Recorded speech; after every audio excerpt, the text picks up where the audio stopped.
we got the toilet here. All right. Oh gosh. So of course I have screens up. Nobody can see me. Yeah. But so I'm doing my thing with the pot. And Oh my gosh. Yeah, no, so not I'm good. doing the Okay. Hey guys, so this is the last day of the RTR. They are giving all the volunteers a volunteer appreciation ceremony. So I'm just sitting here waiting to go grab a seat to attend that. And so this week's video is an interview of Mike from Might Get Lost. I met him at my camp, and he's also a content creator. So go check out his channel. I hope you enjoy this video. And I hope it helps some of you considering getting out on the road to see that there are options out there, that you don't have to have a fancy RV to get out here on the road. So enjoy the video. Give me a thumbs up. Let's go. Okay, everybody, let's say hi to Mike from Mike's Get Lost. Get Lost Mike. So, Mike, how long have you been on the road as a nomad? I have been a nomad for 6 years. And I have actually been on the road away from my home base, or base camp as we like to call it, for approximately 2 years now. Okay, so you're enjoying this lifestyle. Yes, I am. Yeah. What do you like about it? Everybody's going to say the freedom, obviously. Mm-hmm. The freedom to come and go as you like, as you please. The opportunity to go and see things that you like and that you would never necessarily have the chance to see. Like I saw Hoover Dam for the first time. I'm almost 50 years old. Okay. And I finally saw Hoover Dam for the first time. And it was on a whim.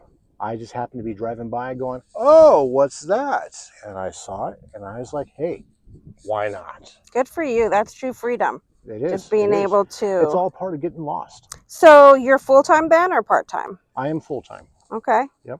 I've been full-time for 6 years, living in my different rigs that I've had. Mm-hmm. But for the last 2, I've actually been on the road away from a city that I was familiar with. I finally, like they say, I got out of my box. I finally got. Good for you. So, I think a lot of people have a hard time doing that. It is very. It's a big move to make. Yeah. Well, letting go. My father, when he was alive, he used to tell me, he said, people are like monkeys. They're happy little monkeys in their trees, going to limb to their favorite, most familiar limbs. And when that limb breaks, they have a tendency of not reaching out because they're clinging on to that one limb. And that analogy he used when I was growing up is what kind of put in my head that you go out there, reach for a different limb. You know, don't necessarily hold on to that one that may fail you or has already failed you. Let it go. Grab something else. It's really good advice. And you know, so many of us are taught to do it all a certain way in our life. So to step out of the box, that's pretty courageous to do.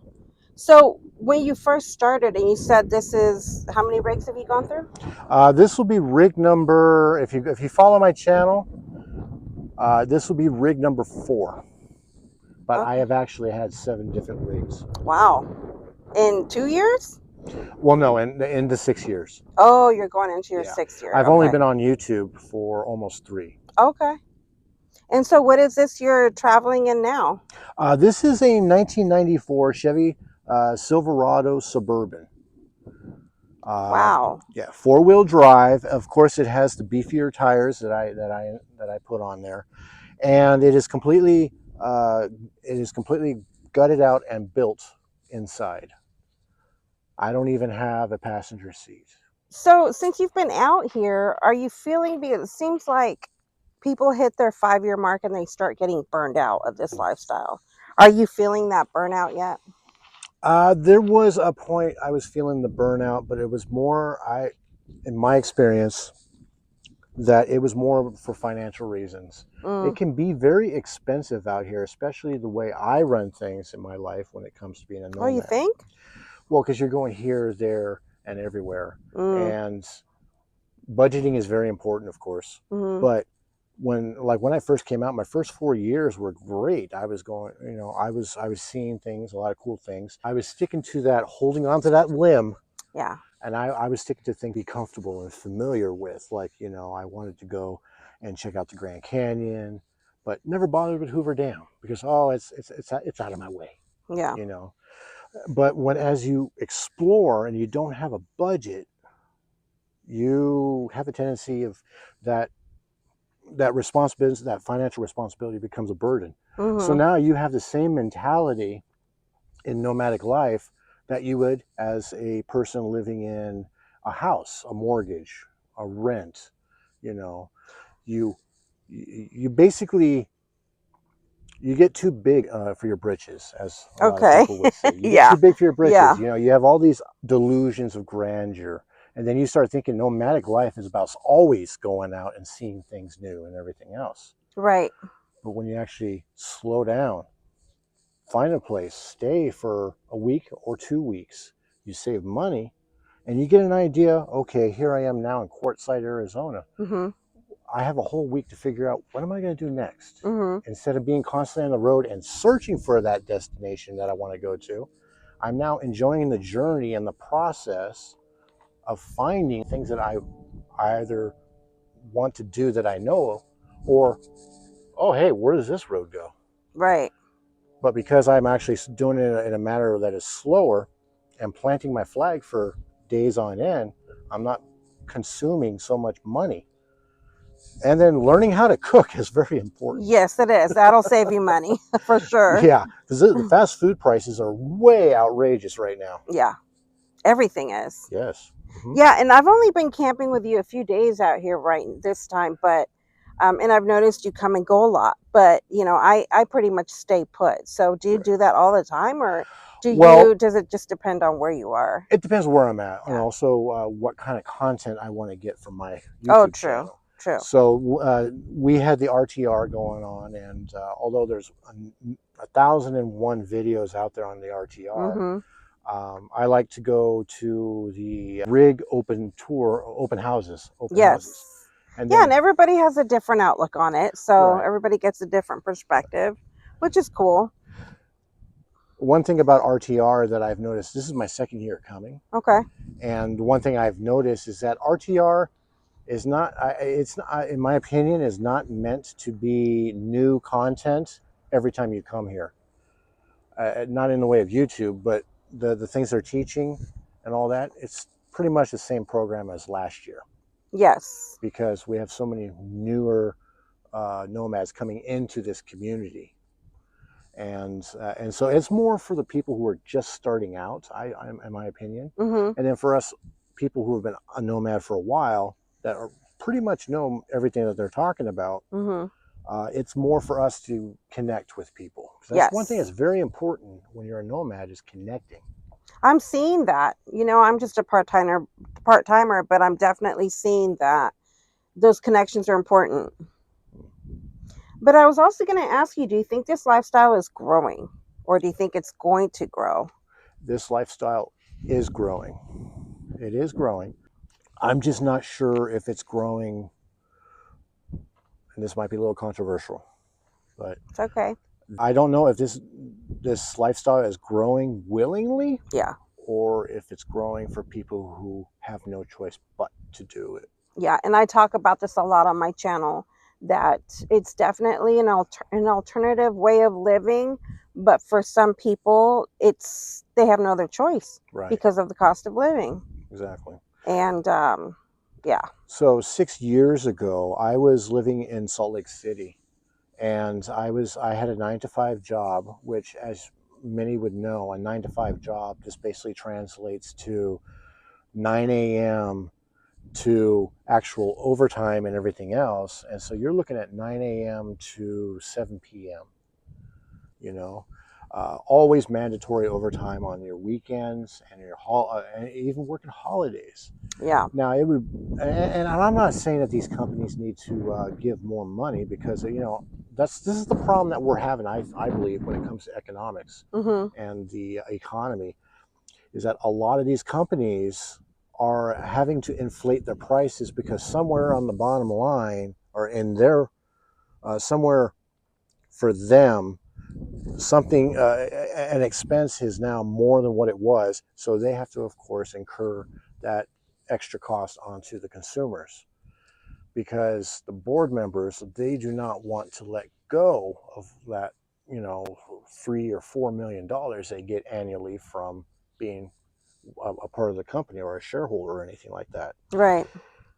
And so with me, I was working uh, around 14 hours a day Oh my gosh. for a studio condo. Well, it was a condo, but I was renting a room, so I had roommates. And my portion of the rent was $1,295 6 years ago in Salt Lake City. Wow. And that was because I wanted to live that way. I wanted to live lavishly, but then the realization set in: I am not living lavishly. I am paying for a lavish lifestyle, but I'm not able to participate in that Well, lavish yeah, because lifestyle. you're working all day to pay for that, and then so Exactly. you rarely get to enjoy it. Right. So, and of course, so you guys, Mike is also a veteran. Yes. So after going through that service, and thank you for your service, by the way, You're welcome. you get to a point when you're done with something like that that you don't want to continue the rat race after that. Mm-hmm. It's just, I don't want to say it's a waste of life, but you just don't want to be living that way anymore. So have you found that being out here and escaping the rat race has been therapeutic for you? It has. Believe it or not, when I was doing that rat race, I was really self absorbed, I found. I wanted to make sure I protect what was mine. Mm-hmm. I wanted to, so I didn't want to allow anybody outside to come in. And And what this do you mean by that? Into outside, your space, your world, or? yes, I was very cautious.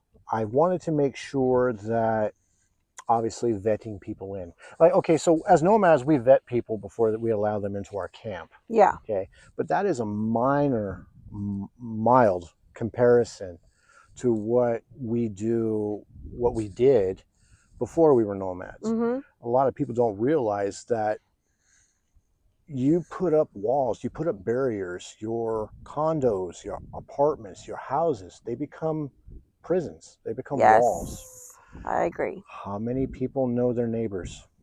How many people want to know their neighbor? Unless they fit a criteria. Mm-hmm. And everybody says that we need to embrace differences, we need to embrace different cultures, different the subtle differences in everyone else. But it sounds great when you're saying it, Yeah. and it sounds great on paper, Yep. but doing it, you have to be awfully brave, because, well, frankly, it can be pretty darn scary, uh, allowing people in. So is this what you talk about on your channel, which is, what's the name again? Get Lost Mike is my channel. All right, we're going to plug in the link right here on top, guys, so you can go check it out. All right. What do you mainly talk about on your channel? Honestly, it's probably, I don't talk about this at all. You are actually getting an exclusive into Oh, the okay. um, on my channel. It's travel. It's adventure travel. I Okay. talk about my nomadic life. I talk about cool little gadgets, just about what you would expect from everyone else. Mm-hmm. The thing that's different is that I'm also a film photographer, Oh, okay.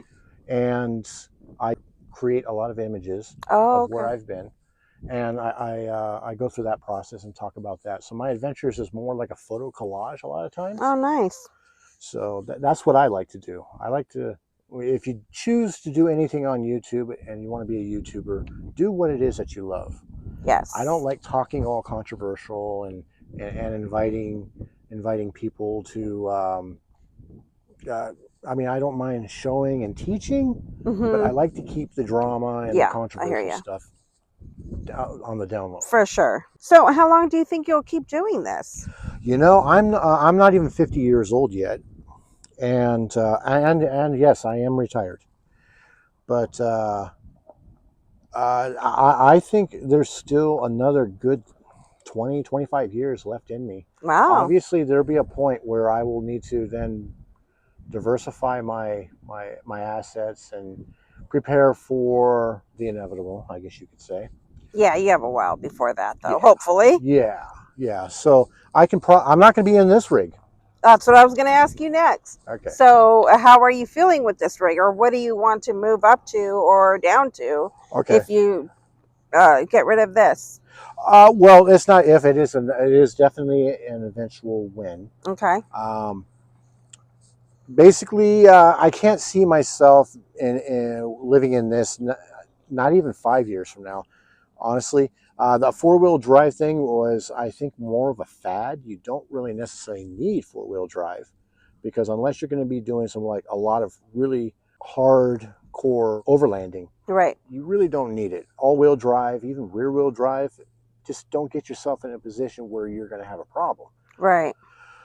But unfortunately, at 5'11", I am a little cramped height wise. Oh. So I already have a van in the works that is being built out Oh, right now as nice. we speak.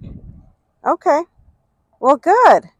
Well, thank you, Mike, for the interview. I really hope this helps somebody out there considering this lifestyle. And give us your channel one more time. Certainly, it is Get Lost Mike on YouTube, Instagram, and Facebook. All right. Take care, everyone. Bye bye. So Mike is going to show us why he wants another rig. What's the issue, Mike? Right here. Yeah, that's kind of crammed. Yeah, I have to be down here. But the other thing that I have to consider is, okay, so this is my toilet. So we got the toilet here. All right. Oh, gosh. So, of course, I have screens up. Nobody can see me. Yeah. But, so I'm doing my thing with the pot. And Oh, my gosh. Yeah, no, so not I'm good. doing the, See?